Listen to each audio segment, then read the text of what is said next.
Well, summer is here, and with it comes several one-of-a-kind American holidays. This month, we bring you 3 one-of-a-kind film recommendations that celebrate our unique American spirit. So much has been written, spoken, and filmed about the 16th President of the United States that you would believe there is nothing substantive left to present. But in 2012, director Steven Spielberg added his creative ability to the mix with outstanding results. Lincoln explores the last 4 months of the life of Abraham Lincoln as he guides through the waning days of the Civil War, not only the country, but the 13th Amendment to the Constitution abolishing slavery.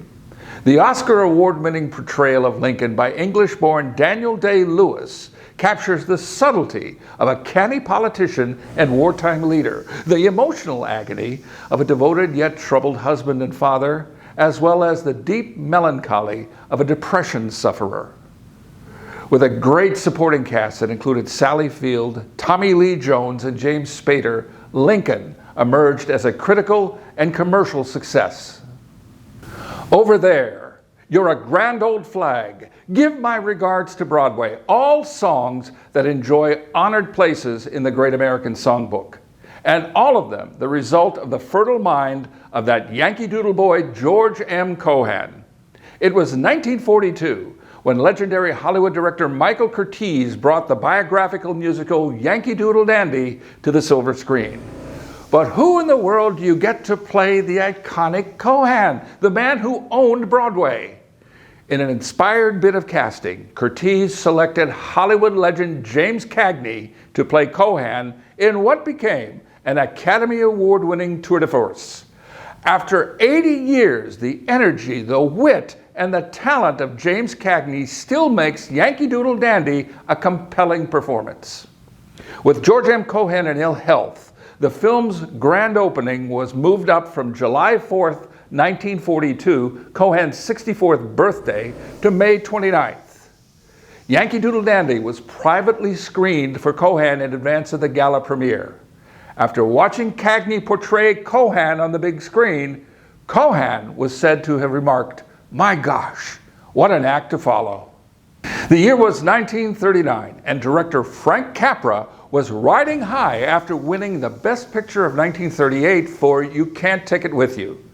Capra reassembled his Academy Award-winning cast, which included James Stewart, Jean Arthur, and Edward Arnold, to produce an American film classic, Mr. Smith Goes to Washington. Now, the film follows the story of the principled but naive Jefferson Smith, portrayed by Stewart, who finds himself thrust into the turbulent corruption of machine politics in our nation's capital.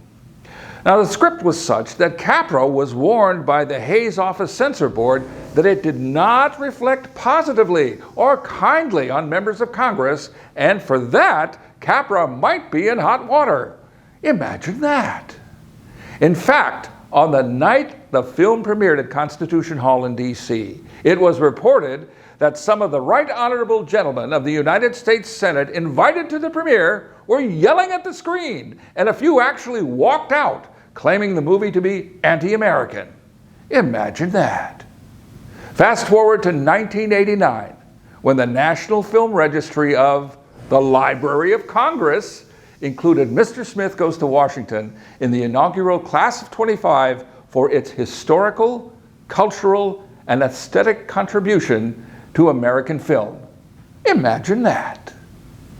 Now, as always, there are no rental or streaming fees when it comes to enjoying these and over 3,500 other great films available at your Mount Juliet Public Library. Have a great summer, everyone.